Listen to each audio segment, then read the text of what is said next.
Wesh YouTube. Je savais pas comment dire bonjour, je savais pas.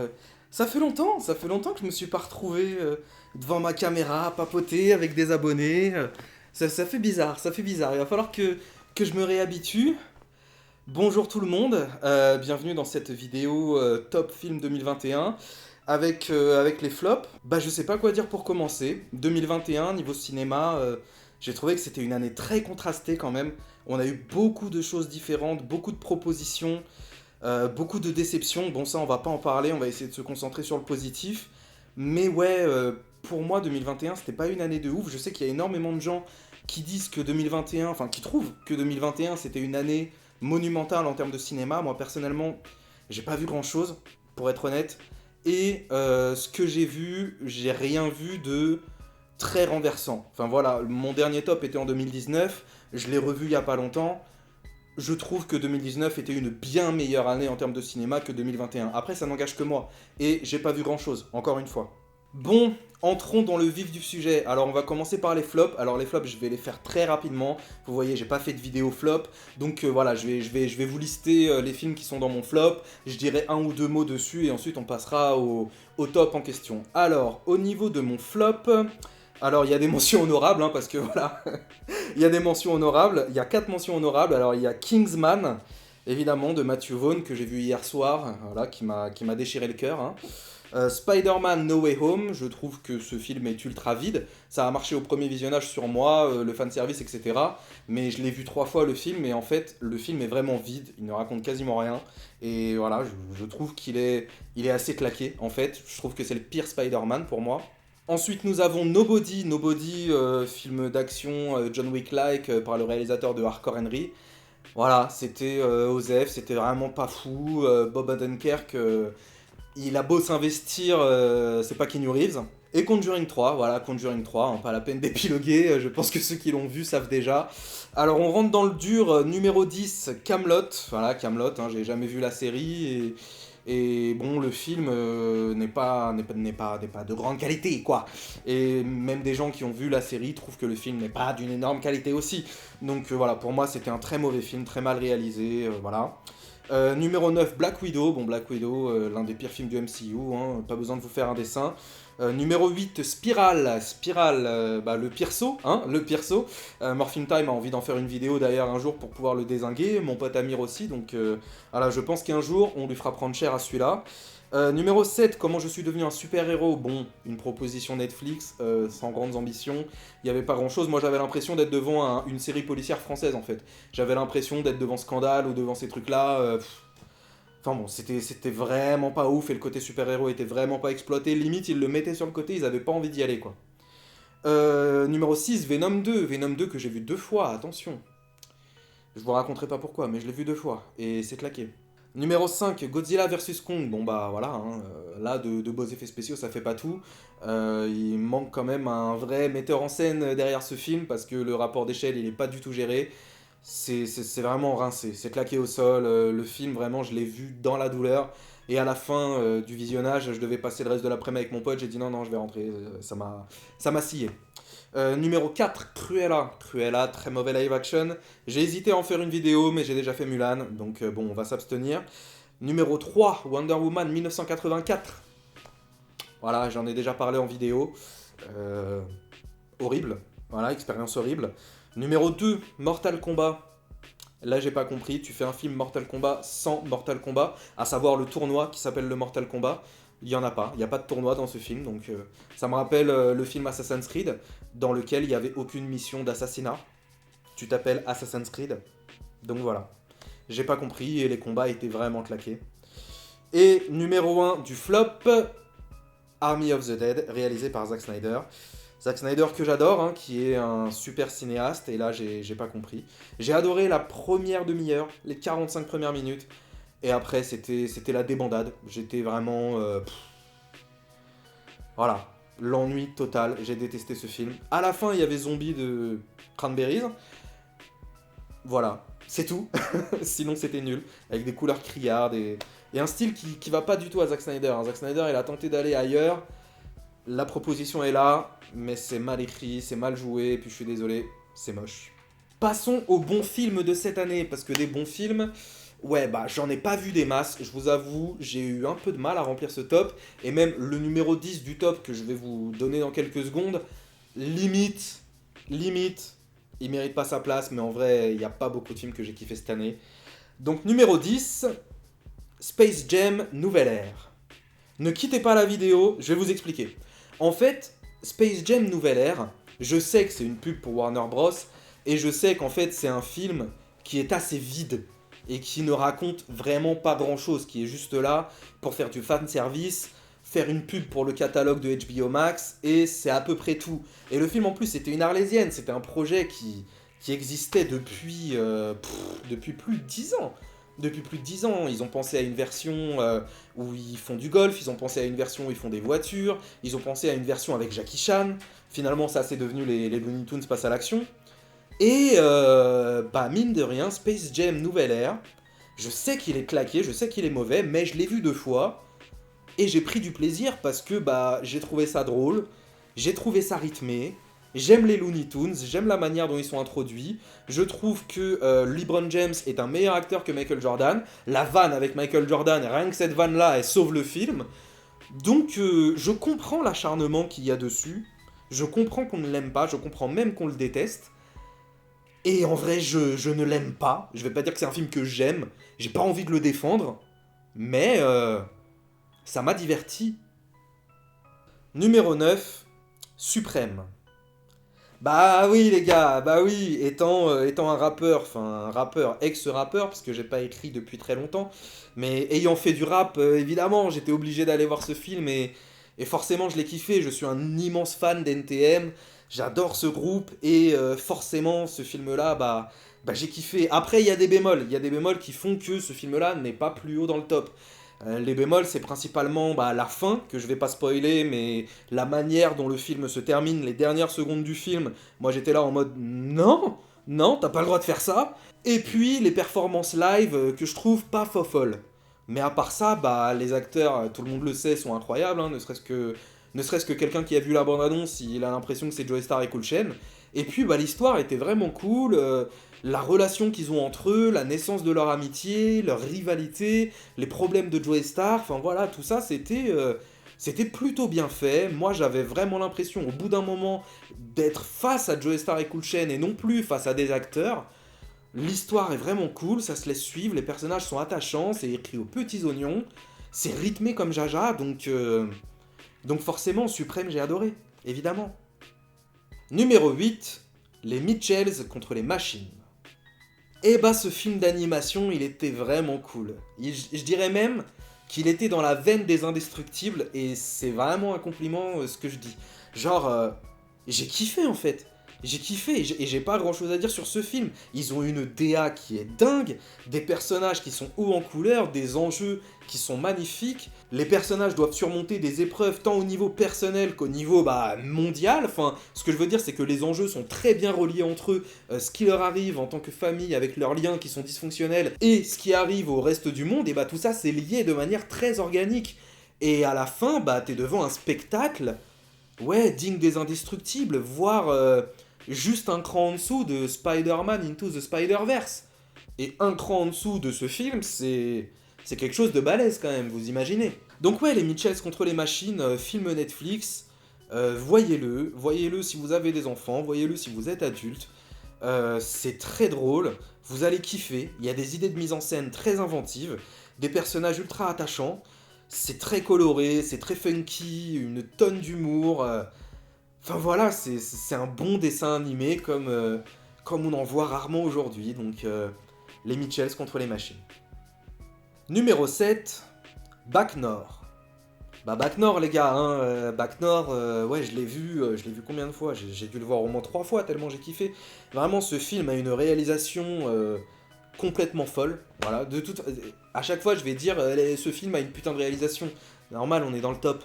Mais ouais, il y a une réalisation de malade, il y a des acteurs qui sont super bons, une histoire qui se tient à fond, et voilà, pour donner mon petit avis sur la polémique, elle a surtout été installée par les personnes d'extrême droite, qui voulaient prendre le film et l'utiliser comment on dit, à leur dessein. C'est pas à leur dessein, c'est... Ouais, si, à leur dessein, on peut dire ça. On peut dire. Bah, ils voulaient l'utiliser à leur dessein. Et en fait, du coup, le film s'est retrouvé empêtré dans un truc, genre, est-ce que c'est un film d'extrême droite, est-ce que c'est machin? C'est un film qui adopte le point de vue des policiers. C'est pas comme Les Misérables où on parle à la fois des banlieusards et à la fois des policiers. Là, on ne parle que des policiers. C'est un film sur la police de proximité, c'est un film sur la BAC. Il s'appelle BAC Nord, le film. Et les mecs de la BAC, je suis désolé, mais j'ai beau ne pas être un pro-police, je porte pas l'uniforme, je porte pas l'insigne, et à vrai dire, je suis pas sûr de porter la police très haut dans mon cœur. Mais, bah les mecs de la BAC, leur point de vue à eux sur les mecs de cité, c'est quoi? Bah je suis désolé, c'est ça. Et c'est pas un mal, c'est pas un bien, c'est quelque chose qui est réel parce que eux ils voient la banlieue que d'un certain point de vue. Et je suis désolé, bah en banlieue les dealers ça existe, et les mecs agressifs ça existe, et les mecs qui vont caillasser la police, les insulter et tout, alors que le mec il est juste arrivé, il a juste dit bonjour, ou il a juste mis un pied dans le quartier, ça existe aussi. Voilà, donc au bout d'un moment, il peut y avoir des films qui parlent de ça. Et le fait que bah il y ait pas de personnage banlieusard entre guillemets et qu'on se concentre que sur la police, bah je suis désolé, pour moi ça donne un petit docu-fiction quoi, un truc où on est plongé du point de vue des keufs. Et ça marche. Quand il y a un film comme La Haine qui te montre le point de vue unique des mecs de banlieue et que dans La Haine, bah la plupart des policiers que les gars rencontrent, c'est des enculés. Personne s'est plaint. Personne. Non, si, tout le monde s'est plaint en fait. Tout le monde s'est plaint que La Haine était un film anti-flic. Je crois que je dis des bêtises. Mais ouais, du coup, bah. Les deux points de vue se valent et les deux points de vue sont vrais, en fait. C'est ce que j'essaye de dire. Donc, ouais, là, je parle plus trop de cinéma, je parle un peu plus de politique et de sociologie. Mais ouais, Bac Nord, il s'est retrouvé dans une sorte de bad buzz, même si le bad buzz n'existe pas. Il y a que du buzz tout court. Bah au final, moi ça m'a fait un peu chier parce que je trouve que ce film est brillant, il a une mise en scène incroyable, il a des personnages super attachants, une morale implacable, donc ça fonctionne. Numéro 6, Matrix Resurrection. Ah là, c'est là que ça va commencer à diviser, je pense, hein. Si ça divisait pas avant, là c'est sûr que ça divise. Le cas Matrix Resurrection. Le film est sorti depuis il y a 2 semaines, c'est déjà une polémique le truc. Moi j'adore. Moi j'adore, je vais pas spoiler, hein, je vous rassure, c'est une vidéo sans spoil. J'adore ce film parce que il a pris toutes mes attentes et il les a transformées, il les a tordues dans tous les sens, il me les a rebalancées à la gueule et putain, il l'a fait avec tellement de brio que je ne peux qu'applaudir en fait. Je ne peux qu'applaudir, je suis désolé. Déjà un film Matrix plus intimiste, déjà ça pour moi c'était inimaginable. Pour moi Matrix c'était vraiment du gros blockbuster, du triple A entre guillemets, et un truc qui va vraiment te faire boum boum quoi. Et là ce Matrix là il fait pas boum boum, et à la rigueur quand il fait boum boum, bah c'est un peu claqué. Je trouve que les scènes d'action c'est le point faible du film. D'ailleurs personne ne peut dire que les scènes d'action de ce film sont réussies. Mais bref. Après voilà, le film a déjoué mes attentes. Après, le côté méta, en mode oui, il y a Matrix. Ah ouais, non, faut pas que je parle trop du côté méta parce que ça, c'est pas dans les bandes annonces. Enfin bref, il y a un côté méta dans ce film dont je vais pas parler, mais il est réussi. Après, c'est vrai que le propos n'est pas filé jusqu'au bout, ça c'est dommage. Mais je suis désolé, le climax final, il enterre tous les climax.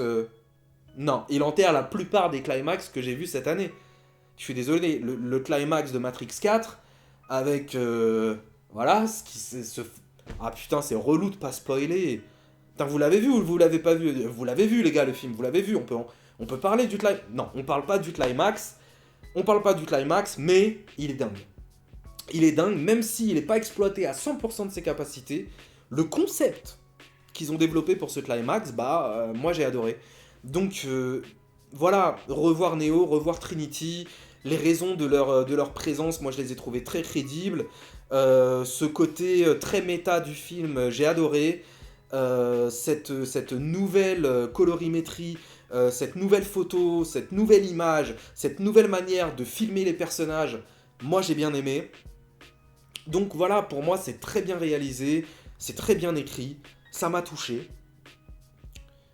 voilà, Matrix Resurrection, c'est une suite très très très différente. C'est un peu le Star Wars 8 de Matrix en fait. C'est un peu vraiment le Star Wars 8, c'est-à-dire qu'il a pris toutes les attentes des fans et il en a fait autre chose. Après, soit on aime, soit on n'aime pas. J'ai détesté Star Wars 8. Voilà, c'est un film que je hais. Pour moi, c'est le pire Star Wars. Mais néanmoins, il a pris mes attentes et il en a fait autre chose. Et c'est ça que doit faire le cinéma dans une franchise, avec un retour de franchise, avec une suite, avec quelque chose. Il doit essayer de déjouer les attentes des fans. Pas comme Spider-Man. Donc, Matrix a déjoué mes attentes et j'ai aimé. Beaucoup de gens n'aiment pas, c'est un film qui divise, comme beaucoup de gens n'aiment pas Star Wars 8. Moi j'ai adoré. Yo, c'est Boomster en plein montage et j'ai oublié de vous parler du 5e film. Et ouais, je suis teubé, j'ai oublié un film. C'est Malcolm et Marie. Malcolm et Marie qui est réalisé par le showrunner de Euphoria, une série que j'adore, vraiment, une série HBO, je vous la conseille. Voilà, Zendaya est vraiment incroyable dans ce film. Je suis tombé amoureux de cette actrice en voyant ça. George David Washington, j'ai vraiment beaucoup aimé. Et le film nous raconte l'histoire d'une dispute de couple. Ça va se passer quasiment en temps réel. Ils vont rentrer d'une cérémonie, ça va mal se passer. Et voilà, c'est une dispute qui va avoir des percées, des ralentis, des envolées, des explosions. Enfin, ça va vraiment être très très fort. Ça va être une montagne russe de verbes, de mots et de règlements de compte entre ce couple qui en a gros sur la patate et qui a énormément de choses à se dire. Voilà, c'est un film qui est vraiment grandiose, très bien réalisé, avec des putains de plans séquences. Tout le film se passe dans une grande maison et du coup la maison, on finit par la connaître par cœur à la fin et on la voit sous plein d'angles différents selon l'ambiance dans laquelle on se trouve, si on est redescendu ou si on est vraiment très très haut dans l'émotion. Et en plus ce film a été tourné pendant le confinement de 2020 en équipe réduite et vraiment c'est une petite prouesse, un petit bijou. Je vous le recommande, c'est un drame, il n'y a que 2 personnages qui s'envoient des nions à la gueule pendant 1h30. C'est vraiment superbe. Malcolm et Marie, je vous le recommande. Et on passe au film suivant. Numéro 4, West Side Story. Ah bah tonton, hein. Là c'est tonton Spielberg, c'est le retour. De toute façon, en général, à chaque fois que Spielberg sort un film, j'y suis day one, hein, en règle générale. Après, voilà, Spielberg, je suis pas objectif, mais là, même en toute objectivité, c'est incroyable. Chaque putain de plan de ce film est une prouesse visuelle et cinématographique. C'est une réalisation comme je n'ai jamais vu dans toute ma vie. Et le film, tu peux retirer les chansons, tu peux retirer les dialogues, tu peux retirer les danses, qui au demeurant sont incroyables. Tu ne gardes que les images. Tu en fais un film muet, à 100%, sans musique. Ça reste dingue. C'est un film qui m'a happé. Et en vrai, l'histoire de West Side Story, je m'en bats les couilles. C'est une relecture de Roméo et Juliette que j'aime pas beaucoup. Je trouve que cette histoire-là, voilà, déjà, elle est un peu vieillotte. Je trouve que les chansons sont un peu ouf, à part celles que tout le monde aime bien, America. Et en soi, c'est pas quelque chose qui me parle. Voilà, je trouve que c'est une histoire basique, qui est très bien faite, qui est très jolie, etc. Mais l'histoire de West Side Story, de base, j'y suis pas très attaché. Et je le suis toujours pas avec ce film. Mais punaise, les séquences, les décors, la réal, les images, le grain de l'image, le travail autour du son, le travail autour des costumes, le travail autour des accents, tout, vraiment chaque putain de frame de ce film transpire le cinéma. Et ça, c'est beau. Donc voilà, j'ai pas grand chose à dire. Je peux pas épiloguer sur West Side Story. En soi, c'est pas un film que j'ai vraiment surkiffé au-delà de son aspect de réalisation. Mais cet aspect-là est dingue. Numéro 3, No Time to Die. Le retour de 007. Le retour de 007, et bah ouais. Et bah moi j'y croyais pas trop, à vrai dire. Il faut savoir que James Bond, je suis pas un immense fan de la saga, j'ai vu à peu près toutes les ères, voilà.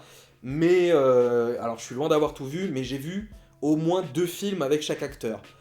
Pierce Brosnan, j'ai tout vu, Daniel Craig, bien sûr, j'ai tout vu. C'est mon 2e James Bond préféré, après Casino Royale.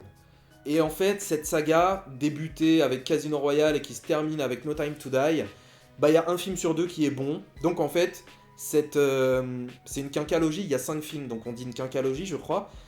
Bah dans cette quinqualogie, il y en a que 3 que j'aime, donc Casino Royale, Skyfall et No Time to Die. Et je trouve que No Time to Die est meilleur que Skyfall. Parce que Skyfall, il y a un ventre mou au milieu, pour moi. Entre l'arrestation de Javier Bardem et le climax, il y a un ventre mou. Là, je suis désolé. Beaucoup de gens ont ressenti un ventre mou dans No Time to Die. Pour moi, le film se suit du début à la fin sans temps mort. Je l'ai vu 2 fois et j'ai adoré les 2 fois. Je trouve les acteurs complètement fous. Je trouve l'histoire vraiment très réussie. La réal est comme d'hab dingue. Les scènes d'action sont... Pouh, elles sont complètement folles. Kari Fukunaga, que je connais, bah voilà, hein, pour True Detective, hein, les vrais savent. Là, il m'a complètement bluffé. Est-ce que c'est son premier long métrage à Kari Fukunaga? Non, il avait fait Beast of No Nation. Il avait fait Beast of No Nation aussi, que j'avais beaucoup aimé, avec Idris Elba, film Netflix. L'un des premiers films Netflix d'ailleurs. Et ouais, ce mec-là peut aller loin. Ce mec-là peut aller loin, ce mec-là peut proposer du grand cinéma. Je pense qu'il peut avoir son nom à côté des réalisateurs comme Ryan Coogler, Denis Villeneuve, Christopher Nolan et Matthew Vaughn. Parce que moi, je le mets au même level, même si le dernier Kingsman m'a déçu. Voilà, pour moi, le deuxième meilleur James Bond que j'ai vu de toute ma vie, je l'ai déjà maté 3 fois. Il est fou, j'ai adoré, j'ai pas grand chose à dire. Après là, à partir de là, je pense qu'on est dans le top 3, donc on va plus commencer à parler d'émotionnel, quoi, même si je rentre pas dans les détails concrets parce que j'ai pas envie que la vidéo fasse 1 heure. Voilà, là ça va être surtout ah j'ai adoré, c'était dingue, j'ai eu une expérience de malade. Donc on passe au numéro 2. Numéro 2, Dune. Bah ouais, forcément, Dune, évidemment, je viens de parler de Denis Villeneuve il y a 2 minutes. Évidemment, Dune, évidemment, c'est un film qui est... il me happe en fait ce film. Je suis parti le voir 3 fois au cinéma. Et en fait, la 2e fois où je l'ai vu et la 3e fois où je l'ai vu, j'étais en mode, bon, si à un moment je sens que je pique du nez, je peux me laisser aller, j'ai déjà vu le film. Bah je piquais pas du nez. Je piquais pas du nez parce que ce film a une atmosphère. Ce film a une photo, a une image, a un grain, une réale. Putain, des dialogues de fou. Je connaissais pas Dune. J'étais vierge de l'univers de Dune avant de voir ce film. Et du coup, maintenant, j'ai rattrapé le film de David Lynch. Il faut que je voie le doc aussi sur Jodorowsky. Mais punaise, Quentin, si tu vois cette vidéo, ça fait des années que tu me dis de me mettre à Dune et maintenant j'ai envie de m'y mettre quoi. Enfin, j'ai pas non plus envie de lire les bouquins, mais déjà j'ai vu celui de Lynch quoi, déjà, donc je m'y suis mis d'une certaine manière. Maintenant le docu, bah voilà, on va se le mater à l'occasion et j'ai envie de voir la suite. Voilà, j'ai pas grand chose à dire. De toute façon, 80% des gens qui voient cette vidéo ont vu le film. Et sur les gens qui ont vu le film, vous êtes 70% à l'avoir adoré. Et voilà, c'est normal, ce film a eu un immense succès, il a fait quasi l'unanimité parce qu'il est grand. Parce que c'est une épopée comme on n'en a pas vu depuis longtemps. Le schéma de la quête du héros est parfaitement exécuté. Voilà, tous les personnages brillent, tous les acteurs brillent. Un peu pareil que pour Spielberg, hein, chaque image de ce film est une leçon de cinéma, donc ouais, à la rigueur, les scènes d'action qui auraient pu être un peu mieux développées. Mais pendant le flash-forward du film, je suis désolé, on a une scène d'action qui dure 1 minute 30. C'est un flash-forward, mais elle est dingue. Donc mine de rien, ça nous promet aussi qu'il y aura des batailles un peu plus épiques et un peu plus rentre-dedans dans les prochains volets. Donc voilà, j'ai adoré le premier volet, j'ai hâte de le revoir chez moi en 4K et voilà. Bon, ça va, on est à 27 minutes, on n'a pas fait trop long. On passe au film suivant, dernier film, mon film préféré de l'année. Numéro 1, Zack Snyder's Justice League. Bah... évidemment évidemment que ce film est mon film de l'année, évidemment. C'était logique, ça tombait sous le sens. Voilà, Zack Snyder's Justice League, hein, comme Wonder Woman, il est dans ma vidéo rétrospective DC Extended Universe. La meilleure manière dont j'ai décrit ce film, c'était un jour à un pote, il me dit, mais en fait, pourquoi ce film, tu lui vaux un culte autant que ça? Pourquoi ce film, tu le trouves aussi incroyable alors que en vrai, il y a mieux? Et je lui ai répondu un truc qui m'a ressorti après, donc c'est que ça l'avait marqué. Et du coup, ça a fait écho. C'est qu'en fait, ce film, c'est un rêve qui est devenu réalité. C'est-à-dire que dans mon adolescence, j'en ai bouffé des comics. Et j'en ai pas bouffé une tonne, hein, j'étais pas non plus un mec qui était tout le temps fourré voilà, dans les librairies, etc. Mais j'ai passé des heures à la Fnac, je me suis acheté des comics, j'en ai bouffé quand même, hein, des Batman, des Justice League, quelques Marvel, mais j'étais plus DC Comics. Et, euh, et en fait, voilà, tout lecteur de comics, que ce soit petit lecteur ou grand lecteur, a un jour eu le rêve de voir ces personnages prendre vie sur grand écran dans une histoire chorale avec un enjeu énorme. Et putain, ils l'ont fait quoi. Alors tu me diras, il y avait Avengers avant. Ouais, mais Avengers, eh bah c'est bon enfant. Avengers, c'est léger. Avengers, il n'y a pas de drame. Les personnages, ils sont pas en danger. Ils sont pas torturés. Il n'y a pas de mort, il n'y a pas de sang. Il n'y a pas de réel danger, de réelle menace. Quiconque a vu le film, je lui dis Steppenwolf, il me dit oui. Enfin, c'est un film qui est vraiment incroyable. Il dure 4 heures, mais j'ai l'impression qu'il en dure 2 à chaque fois que je le vois. Et je l'ai vu 6 fois le film. Oui, oui, je l'ai vu 6 fois. Et les 6 fois, punaise, j'ai kiffé. J'ai kiffé, je prends mon pied devant ce film. C'est un film qui va m'accompagner pendant le reste de ma vie. C'est un putain de rêve devenu réalité. Voilà, j'ai pas d'autre chose à dire. Les acteurs, les costumes, la réalisation, le grandiose de l'image. Parce que bon, c'est en 4 tiers. Alors sur la télé, ça peut sembler resserré, mais en fait non, c'est le cadre qui s'est agrandi sur le dessus. Et le cadre est tellement agrandi que il faut rétrécir sur le côté. Et ça te donne des images folles. Des images qui me sont restées gravées en tête, quoi.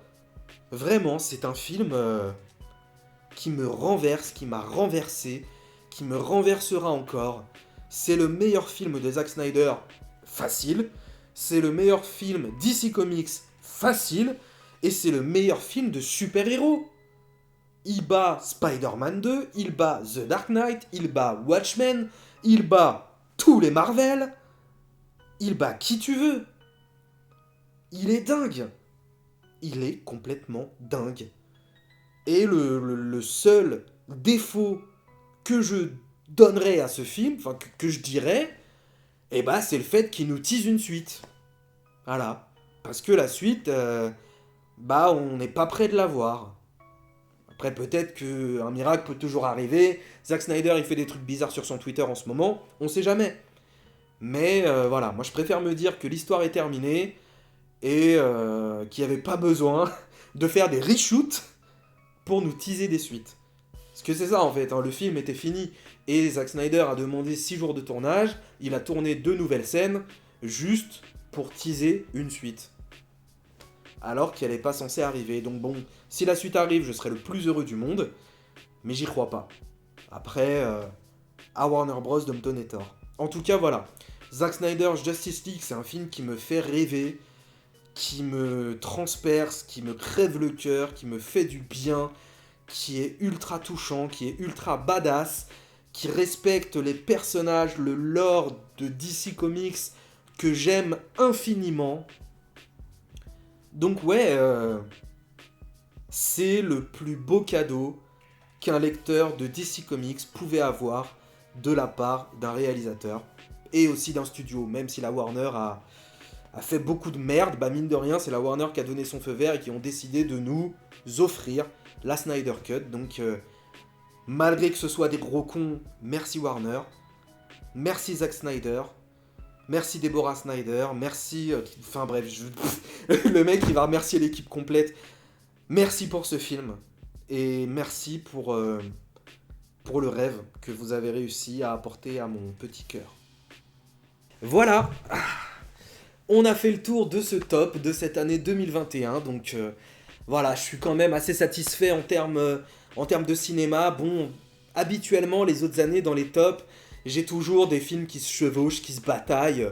Là, j'ai mis Space Jam en numéro 10. C'est vraiment que, il n'y avait pas énormément d'attentes qui ont été comblées. J'ai pas énormément été surpris.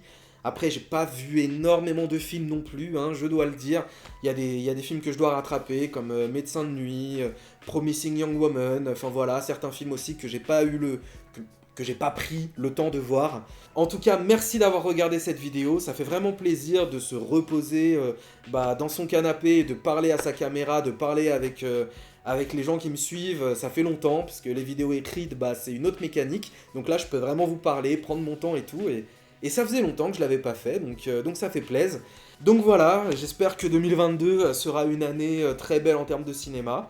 Mais bon, voilà, on a déjà The Batman, on a Scream 5, l'une de mes plus grosses attentes. On a le nouveau Roland Emmerich, plein de Marvel, enfin voilà. Donc j'en oublie, hein, j'en oublie. Jurassic World, évidemment. Donc j'espère que ce sera une belle année. Voilà, moi 2021, je suis un peu mi-figue mi-raisin dessus. Et j'espère qu'au niveau de ma chaîne YouTube, j'arriverai à vous proposer du contenu de qualité et un peu plus souvent, parce que c'est vrai que je rame en ce moment, hein, je le sais. Le contenu sort pas très rapidement. Après, mine de rien à côté, je fais aussi des podcasts. Allez écouter. Mais en tout cas, voilà, j'ai des idées de vidéos. C'est en train d'avancer, mais ça sortira pas dans un mois. En tout cas, merci encore d'avoir regardé cette vidéo. Je vous souhaite un bon réveillon, je vous souhaite une bonne année 2022. J'espère que vous êtes en bonne santé. Je ne sais pas pourquoi je dis ça maintenant alors que c'est la fin de la vidéo. En tout cas, merci d'avoir tenu jusqu'ici. Donnez-moi votre top et votre flop dans les commentaires de cette vidéo. On lâche un petit pouce bleu, ça fait plaisir. Un petit partage, un petit abonnement si tu as tenu jusqu'ici et que t'es pas abonné. Et je vous dis à la prochaine. Prenez soin de vous. Salut!